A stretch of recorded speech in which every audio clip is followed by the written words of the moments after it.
Good morning and happy Hump Day. I am Dr. Valerie Renee Shepard, coming to you live from the Hartley Center on the road in Puivert, France. Yay! You see some posters behind me, or that way, that way, of the Pyrenees. I'm in the south of France, near the Pyrenees, and this is where I'm going to be living next year. So exciting. Here on my house hunting trip, adventure abounds. It is truly a happy hump day when you can create the life that you want. Like you can envision it for however long that takes without any judgment about how long that takes, and then step into it and keep stepping into it, whether it's a giant step or a giant leap or baby steps into that which you know are going to trigger the most amazing contentment, fulfillment, joy, and bliss in you as you live that vision for yourself. And I'm in the middle of that journey and enjoying so much of it, the flow and everything that's flowing in. And I send all that energy, juju, coming your way so that you can create the same for yourself, whether it's an epic adventure moving across the ocean or whether it's something different but equally as big in your life. Yay! So the Hartley Center for Mindfulness and Self-Mastery, we love these little snippets of teaching opportunities to help connect some dots maybe in your life, to connect things happening in my life to what may have happened or is in the process of happening or may happen at some day in the future in your life. The whole idea is to share some wisdom, and I call it wisdom because there is embodiment of the teachings that are in my body of work, and the embodiment is how it goes from head knowledge to actually getting it into your bones, into your heart, and coming out in the way you move and the way you think and the way you express in everything you do and everywhere you are. So thank you for joining me, or thank you for either being here live or watching the replay. I love little comments, #replay. Love to know what the adventures in your lives are bringing to you and how you're managing, how you're coping, what's coming up, what's like bubbling, and what are you stepping into when the bubbles come. Let me know. I'd love to support you and serve you.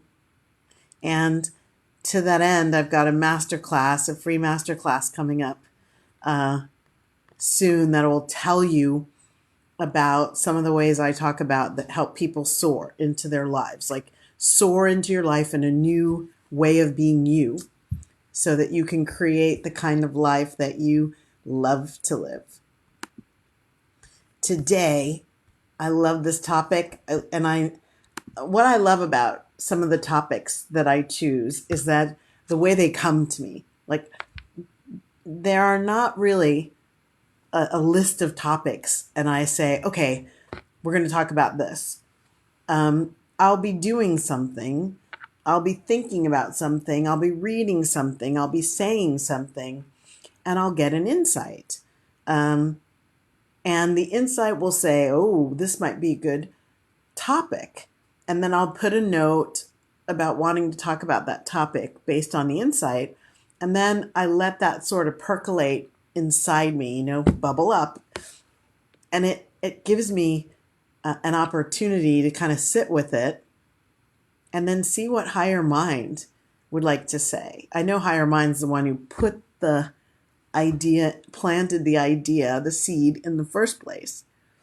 And so consulting with higher mind to say, okay, what do the peoples need to hear? What do these peoples need to hear that we can share? And today's topic, wow, this is literally, it's a very recent topic, like in the last 48 hours, and it's very visceral. Like there is a lot of conscious feeling inside the topic of like consciously kind of going, oh my, have you ever done that? Like you actually come awake in the midst of yourself doing something or saying something or not doing something or not saying something, and you kind of go, huh, look at me. Wow. What was that? Who's that? Yeah.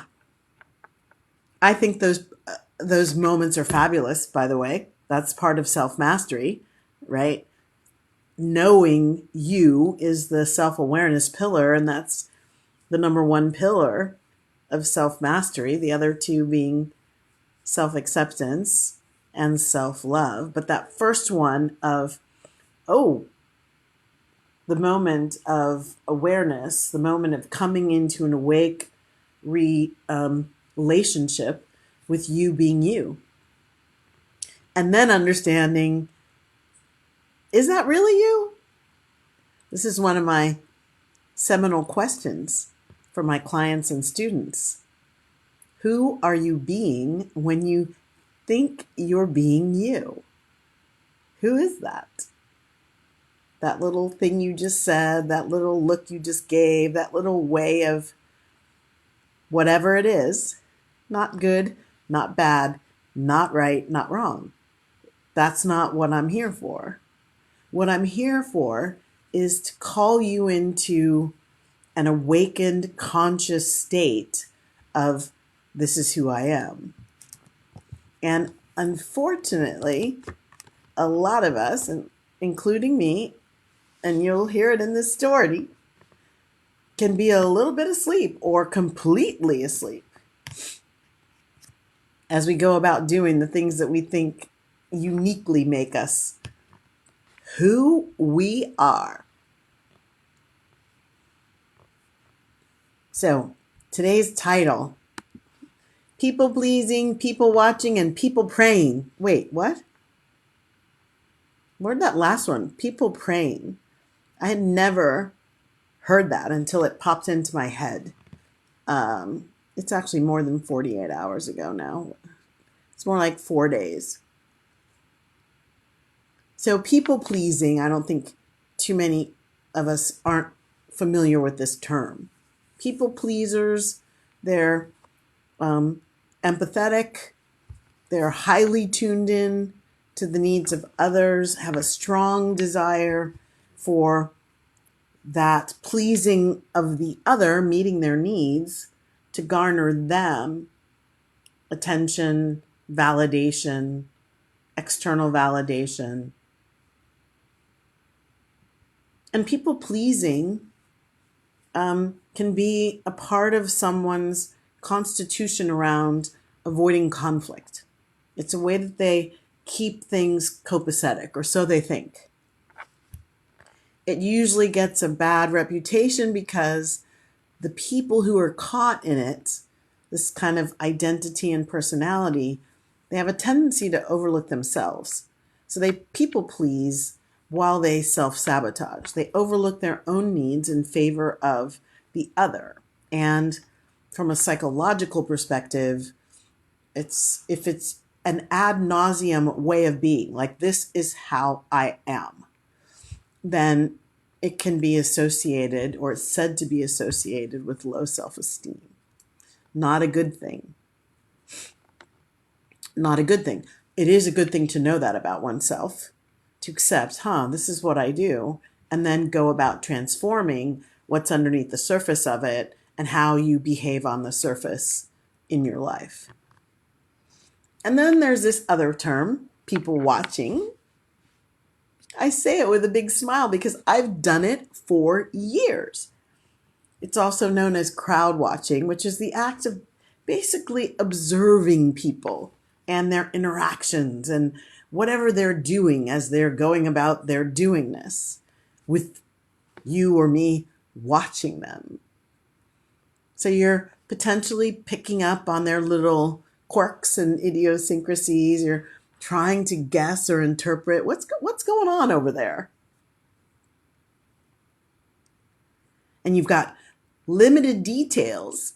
And so that can be part of the gamification of it. Like, people make this a hobby. They go to their favorite coffee shop or their favorite taco bar and they watch.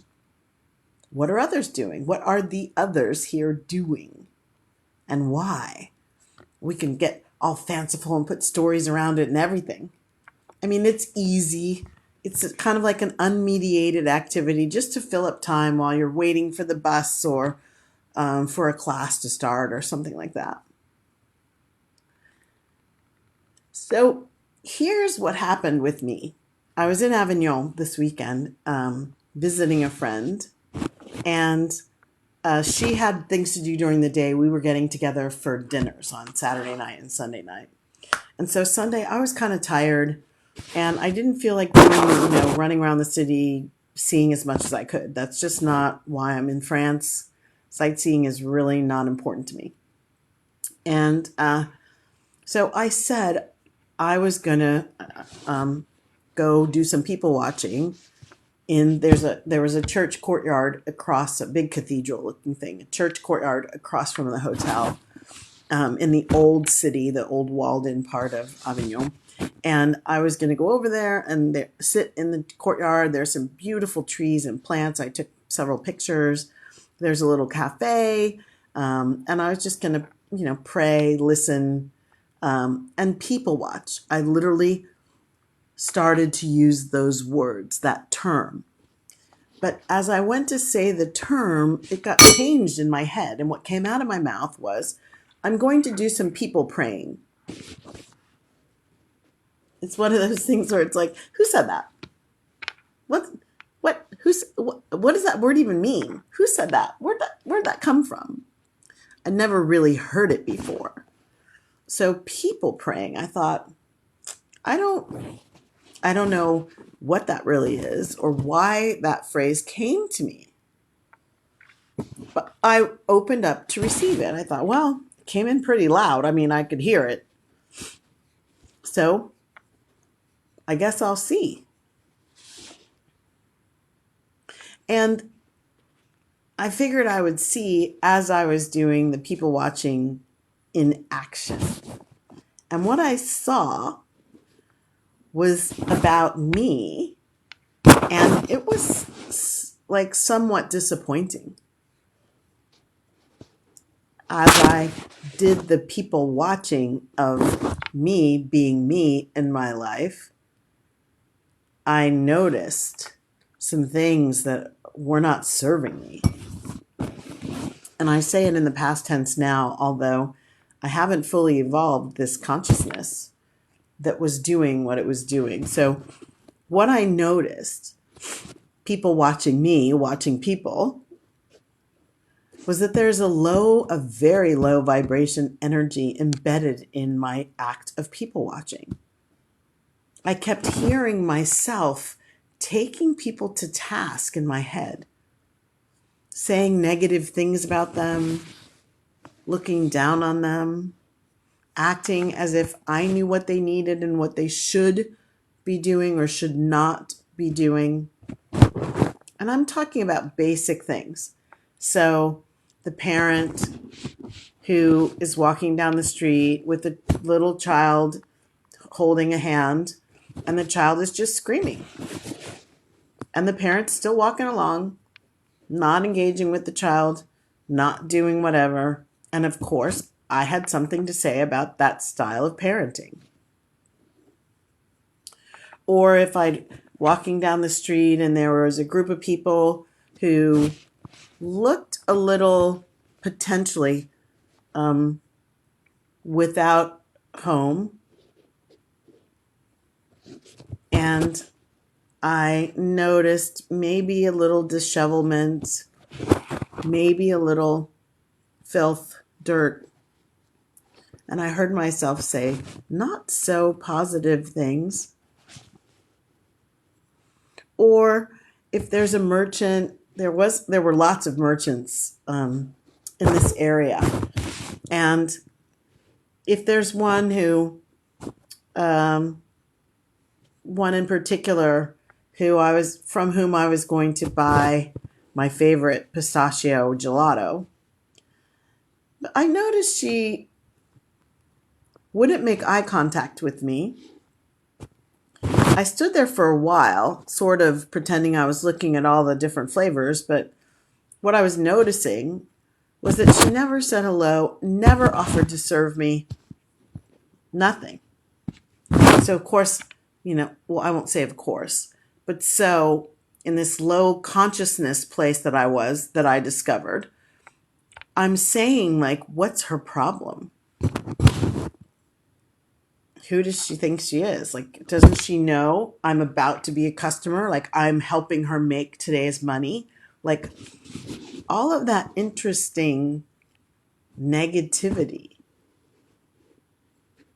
Wow. And what I noticed over and over, and I would catch myself like, okay, wait, what? Wait, oh my gosh. Like, I literally was coming into present moment awareness of my own low vibration self. This is critical. It's critical. I realized something new and powerful in my own self-mastery equation, my own dancing my soul light style, the subtitle of my book. People watching was giving me a chance to elevate myself over others and make myself right and them wrong. Myself more than, them less than. Myself the cool one, them not so cool. Myself the intellect, them not so much. And here's the thing. Here's the really big thing. It's one thing to notice it. It's another thing to really get at a very deep level what it means. And what it means to be calling out all the ways that other people's faults and failings are in my way. Needing to do that so that I can feel good about myself compared to them is showing me that no matter how much work I've done to raise my vibration and raise my consciousness, there is still low vibration, low consciousness energy alive within me that I wasn't aware of.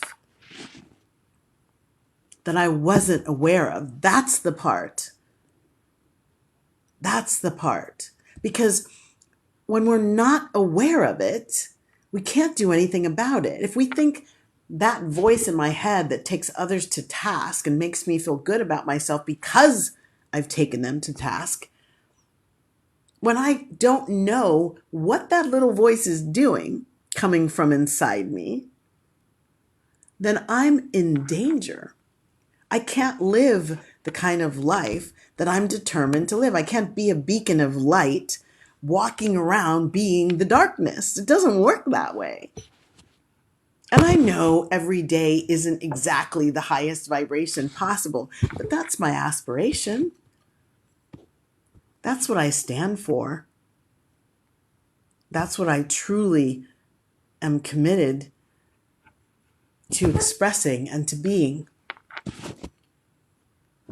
And so this whole experience of people watching and people praying really rocked my world. I kept catching myself over and over, and I would have to literally consciously, wait, nope, we're not doing that. Which I do like about myself. I do like those moments where I go, we said we weren't doing that. No mo.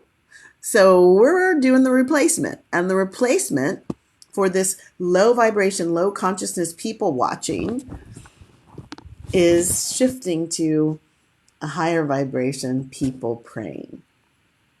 And so I started this story by saying I'd never heard that term before. And as I spent more time dancing with it in these moments, literally here at the churchyard, there at the market, there walking down the street, there going into the store. I mean, literally moment after moment, I just kept catching myself. I started teaching myself where the lightness of my being actually resides. What a beautiful teaching.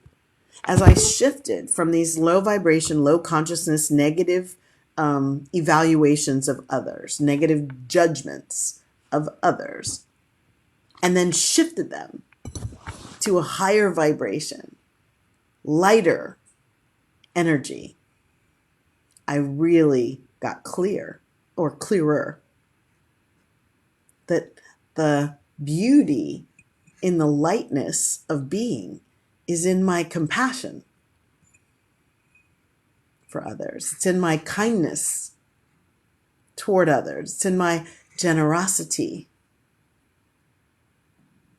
for others. It's in my positivity about what others are going through, about what they might need, about what they might be missing, about the hiccups. And there's a saying, once you come awake, you can't go back to sleep very easily. And in the spiritual dynamic, you can't go back to sleep without some pain coming in to bite you in the tuchus. So now that I'm more aware when those thoughts want to lead me, and I can take my power back and lead with my higher self, I'm feeling very, what's the feeling? Oh, okay. So I'm feeling gratitude that I practice what I preach, gratitude for my higher self, letting me know there were some blind spots that I wasn't dealing with. There are some rough edges that needed to be sanded down. Thank you, higher self. And thank you, human self, for going after the spiritual high ground. Because I know the more I actually put this into practice in my life, how much better it's going to be like literally watching someone and sending love and kindness and compassion and juju to them, no matter what's going on. Can you imagine? Imagine, like, when someone's disagreeing with you, if instead of coming up with all the ways they're wrong, if you just sent them light before you spoke. Doesn't mean you don't do anything else, right? How many times maybe have you been offering someone help, but doing it from a very low vibration, like they're so dumb they can't get out of their own way fast enough, so I better go help them? That's not my own thought, but I know that thought can roll around in people's psyche. So think about it. Feel into it. Notice what you notice about you being you in your life. Come into an awake, conscious awareness of the moments where you are darting people with low vibration, resentment and guilt and shame and blame and punishment and judgment and anger and rage, all to elevate yourself over them. Feel better that you're not them. Feel better that you know better than to do it that way. Like, catch yourself. Excuse me.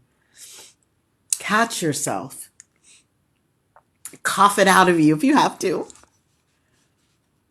get into that space. And remember, through law of attraction, law of reflection, law of reciprocity, what you're putting out there is going to be a part of your own experience.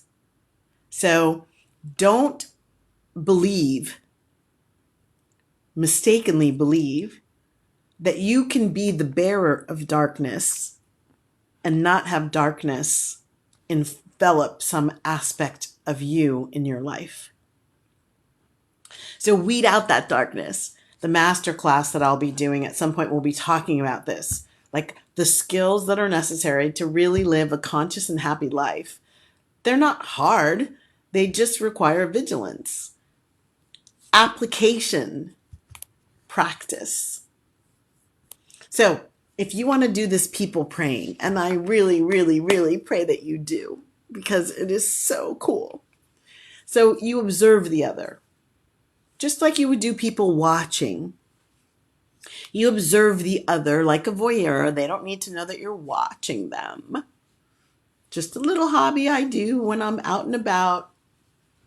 And if you notice them, an other struggling, send them a prayer for ease, peace, and success, rather than a judgment thought about why they're struggling because they're so whatever, or they're struggling because they're not enough whatever. Replace the judgment. You find that you're looking at someone making a mistake, and maybe it's the same mistake again. Do some people praying and send them an affirmative prayer of discernment. I see you completely figuring this out, stepping into your mastery of this situation and coming to a positive solution. You see an other creating danger for themselves or for an other. Send them a prayer of safety and divine direction. So to this person who's darting in and out of traffic, who scared the crap out of me, I'm sending you some prayers for safe passage, no matter where you're going. For somebody who has the countenance of being depressed, send them some uplifting energy. I see you connecting to and living through upliftment, joy, and peace coming into your life and filling you with a sense of fulfillment and strength. Someone who's feeling, you look at them and you can tell maybe there's some aloneness going on with this person and they don't like it. So you could send them some affirmative prayer around connection and community. I see you in the perfect community for whatever you aspire to, creating connections that uplift and inspire you. Are you getting the picture? I can't stop smiling because it feels so good. And it's such a contrast to the opposite. Such a contrast. And then you do it a couple times, you will really come into present moment awareness with your conscious negativity. And then as you come into awareness of that negativity that you are fueling, you just get to make a new choice. Just a new choice. It's that simple.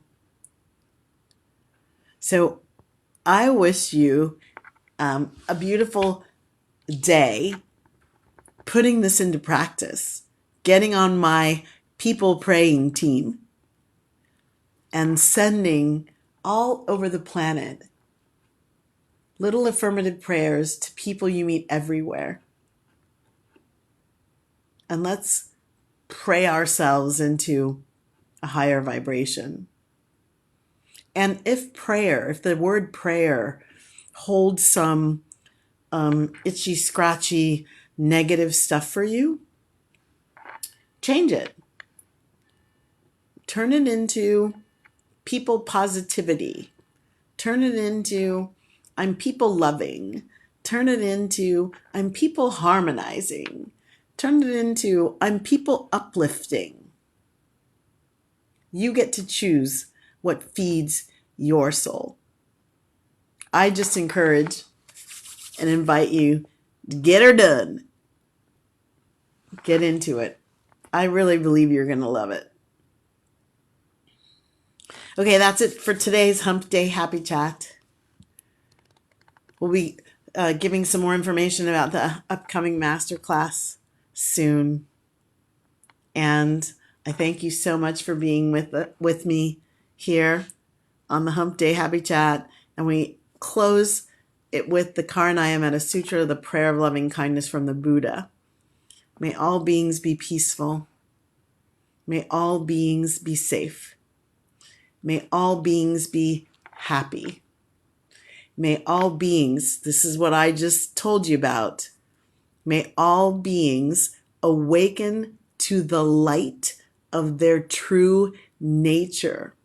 When your true nature is high vibration, lightness of being, love, joy, peace, and emotional freedom. And may all beings be free.